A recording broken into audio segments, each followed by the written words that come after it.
ಎಲ್ಲ ವಿದ್ಯಾರ್ಥಿಗಳಿಗೆ ಶುಭ ಮುಂಜಾನೆ. ಈ ವಿಡಿಯೋವನ್ನು ಮಾಡ್ತಾ ಇರೋದಕ್ಕೆ ಕಾರಣ ಏನು ಅಂತಂದರೆ, ನಮ್ಮ ಕರ್ನಾಟಕ PU ಬೋರ್ಡ್ನವರು 2020 ಮತ್ತು 21ನೇ ಸಾಲಿನ PUC ಅಡ್ಮಿಷನ್ ಅಂದರೆ ಸೆಕೆಂಡ್ PUC ಅಡ್ಮಿಷನ್ ಬಗ್ಗೆ ಒಂದು ನೋಟಿಫಿಕೇಷನ್ನ ರಿಲೀಸ್ ಮಾಡಿದ್ದಾರೆ. ಅದ್ರ ಬಗ್ಗೆ ವಿವರಗಳನ್ನು ಈ ವಿಡಿಯೋದಲ್ಲಿ ತಿಳಿದುಕೊಳ್ತಾ ಇದ್ದೇವೆ. ವಿಡಿಯೋನ ಸ್ಟಾರ್ಟ್ ಮಾಡೋದಕ್ಕಿಂತ ಮೊದಲು ನಿಮಗೆ ಎಜುಕೇಷನ್ ರಿಲೇಟೆಡ್ ಏನಾದರೂ ಸಮಸ್ಯೆಗಳು ಇದ್ದರೆ ಅಂತ ಹೇಳಿದ್ರೆ, ಸ್ಟಡಿ ರಿಲೇಟೆಡ್ ಆಗಿರ್ಬೋದು ಅಥವಾ ಯಾವುದಾದ್ರು ಕೋರ್ಸ್ ರಿಲೇಟೆಡ್ ಆಗಿರ್ಬೋದು, ಏನಾದರೂ ಡೌಟ್ಸ್ ಇದ್ದರೆ ಅದನ್ನು ಕಮೆಂಟ್ ಬಾಕ್ಸಲ್ಲಿ ತಿಳಿಸಿ.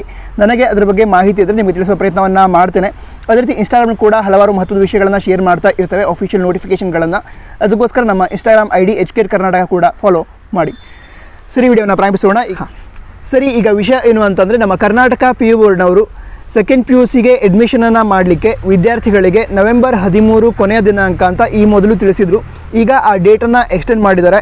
ವಿದ್ಯಾರ್ಥಿಗಳು ಇದುವರೆಗೆ ಅಡ್ಮಿಷನನ್ನು ಮಾಡದೇ ಇದ್ದರೆ, ಸೆಕೆಂಡ್ PUCಗೆ ಅಡ್ಮಿಷನನ್ನು ಮಾಡದೇ ಇದ್ದರೆ ವಿದ್ಯಾರ್ಥಿಗಳಿಗೆ ನವೆಂಬರ್ 27ರವರೆಗೆ ಅವಕಾಶ ಇರುತ್ತೆ. ನವೆಂಬರ್ 27ರ ಒಳಗೆ ವಿದ್ಯಾರ್ಥಿಗಳು ತಮಗೆ ಸಂಬಂಧಪಟ್ಟ ಕಾಲೇಜ್ಗಳಿಗೆ ವಿಸಿಟ್ ಮಾಡಿ ಅಡ್ಮಿಷನ್ ಪ್ರಕ್ರಿಯೆಯನ್ನು ಮುಗಿಸಬಹುದು. ನಂತರ ಮತ್ತೊಂದು ನೋಟನ್ನು ಕೂಡ ನೀಡಿದ್ದಾರೆ. ಏನು ಅಂತಂದರೆ, ಇದು ಕೊನೆಯ ಅವಕಾಶ ಆಗಿರುತ್ತೆ.